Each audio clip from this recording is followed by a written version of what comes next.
എന്താ മോനെ ഇത്ര കാര്യമായി വായിക്കുന്നത്? നിശ്ചയിച്ച് തന്ന ബുക്ക് വായിക്കുകയാണ്. ഒന്ന് ഉറക്കെ വായിച്ചേ, ഞങ്ങളും കൂടി കേൾക്കട്ടെ. കേരളത്തിലെ ഓരോ ഗ്രാമപഞ്ചായത്തിലും നഗരസഭകളിലും പ്രവർത്തിച്ചു വരുന്ന 10 നമ്പർ പേരടങ്ങിയ ശുചിത്വ പ്രവർത്തകരും കൂട്ടായ്മയാണ് ഹരിത കർമ്മസേന. അതെ അതെ, 100% സത്യമാ. അതെ അതെ, നമ്മൾ വീടുകളിൽ വൃത്തിയാക്കി തരംതിരിച്ചു വെക്കുന്ന അജൈവ മാലിന്യങ്ങൾ ഈ ഹരിതകർമ്മ സേന സംസ്കരണശാലകളിൽ കൊണ്ടുപോയി സംസ്കരിച്ചു വെക്കുന്നുണ്ട്. ഇതിനായി ചെറിയൊരു യൂസർ ഫീ മാത്രമേ നമ്മൾ നൽകേണ്ടതുള്ളൂ.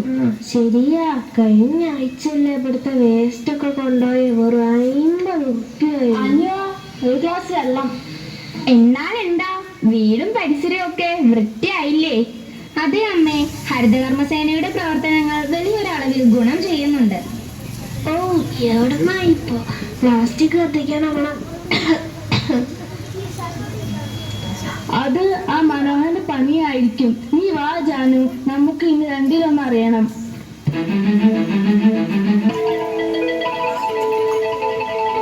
അല്ല മനോഹര, ഞങ്ങളെല്ലാം മനുഷ്യന്മാരാ, അല്ലാണ്ട് വാഴക്കുലകളല്ല ഇങ്ങനെ പുകയിട്ട് പറപ്പിക്കാൻ. പിന്നെ ഞാനിതൊക്കെ എന്താക്കാനാ? 3 നേരം വാരി വലിച്ച് തിന്നാനോ?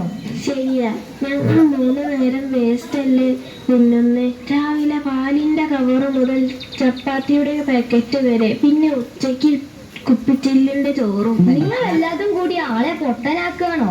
അല്ലാന്ന്, പ്ലാസ്റ്റിക് കത്തിക്കുന്ന പുകയിൽ ഡയോക്സിനും ഫ്ലൂറിനും ഉൾപ്പെടുന്നു. ഇവ ക്യാൻസറിന് കാരണമാകുന്നു.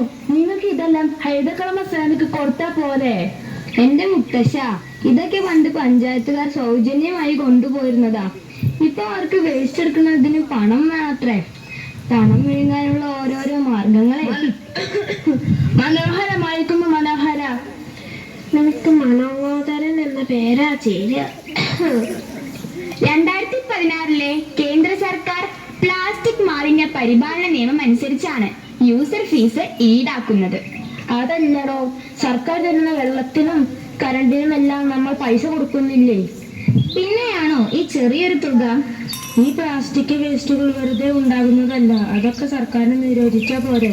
ഇപ്പൊ മാർക്കറ്റിൽ പോയാൽ വിഷം വാങ്ങാൻ കിട്ടുന്നില്ലേ? അത് നിരോധിച്ചിട്ടില്ലെന്ന് വെച്ച് നീ അത് വാങ്ങി കുടിക്കോ? ഓ, അതില്ല. എന്നാലും വേസ്റ്റ് എടുക്കാൻ പൈസ എന്നൊക്കെ പറയുമ്പോ ഒരിത്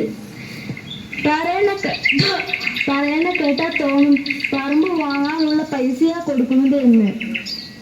വേറെ എന്തെല്ലാം കാര്യങ്ങൾക്ക് പൈസ ചെലവാക്കുന്നത്? ഇത് നല്ല കാര്യത്തിനല്ലേ മനോഹര? നീ ഒരു സ്ഥാപനം നടത്തുന്ന ആളല്ലേ? അവിടുത്തെ മാലിന്യമെല്ലാം ചാക്കിൽ കെട്ടി പുഴയിലെറിയുന്നത് എല്ലാം നാട്ടിൽ പാട്ടാ. ഇതെല്ലാം മോശമല്ലേ മോനെ? നാടും വീടും പുഴയും കുപ്പി തൊട്ടി ആക്കി മാറ്റിയാൽ ഞങ്ങൾ എങ്ങനെ ജീവിക്കും ചേട്ടാ? കേട്ടോ, ഈ ചെറിയ പൈതൽ ചോദിക്കുന്നത് കേട്ടോ? മാറി ചിന്തിക്കുന്ന തലമുറയെ വരാൻ പോകുന്നത്. നമ്മൾ ഇത് ഇപ്പോഴും തിരിച്ചറിവില്ലാതെ കഴിഞ്ഞാൽ മതിയോ? അല്ല എന്റെ മനോഹര, അവർക്ക് പഞ്ചായത്തിൽ നിന്ന് വേറെ ശമ്പളം ഒന്നുമില്ല. ഇതുകൊണ്ട് വേണം ജീവിക്കാൻ. ആ ശരിയാ മനോഹര, അവർക്ക് അത്രേ കിട്ടുന്നുള്ളൂ. ഒന്ന് നിർത്തടാ, എനിക്കിതൊന്നും കേൾക്കാൻ വയ്യ. ഞാൻ പോവാ. ദാ വരുന്നു നമ്മളുടെ നിശേച്ചിയും ജയേച്ചിയും. എന്ത് ചേച്ചിമാരെ, നിങ്ങൾ തന്നെ പറഞ്ഞ് ശരിയാക്കൂ ആ മനോഹരേട്ടനെ. എന്താ ഇവിടെ പ്രശ്നം? ചേച്ചിയെ, മനോഹരേട്ടനെ പ്ലാസ്റ്റിക് ഒക്കെ കത്തിക്കുകയാണ് വീട്ടിലത്തെ. ചേച്ചി എന്നെ ഇവർക്കൊന്ന് പറഞ്ഞു കൊടുക്കൂ. നിങ്ങൾ ഇങ്ങനെ യൂട്യൂബിലും ഫേസ്ബുക്കിലും ഒക്കെ വീഡിയോസ് ഒക്കെ കാണുന്നതല്ലേ? നമ്മുടെ നാടും വികസിത രാജ്യങ്ങളെ പോലെ ആവണമെങ്കിൽ നമ്മൾ തന്നെ മനസ്സിലാക്കണം. വീടുകളിലെ മാലിന്യങ്ങളെല്ലാം കൃത്യമായിട്ട് ഹരിതകർമ്മ സേനയ്ക്ക് കൈമാറണം. അതുപോലെ കടകളിലും ഫാക്ടറികളിലും ഒക്കെ മാലിന്യങ്ങൾ കൃത്യമായി നിക്ഷേപിക്കാൻ വേസ്റ്റ് ബാസ്ക്കറ്റുകൾ വെക്കണം. എന്നാൽ മാത്രമേ നമ്മുടെ നാടും വികസിത രാജ്യങ്ങളെ പോലെ വളരുള്ളൂ. എന്റെ പൊന്നു ചേച്ചിമാരെ, ഇതൊന്നും ഞാൻ ചിന്തിച്ചിട്ടില്ല. കാലങ്ങളായി ചെയ്തു വരുന്നത് കൊണ്ട് കത്തിച്ചതാ. ഇനി അങ്ങനെയൊന്നും ഉണ്ടാകില്ല.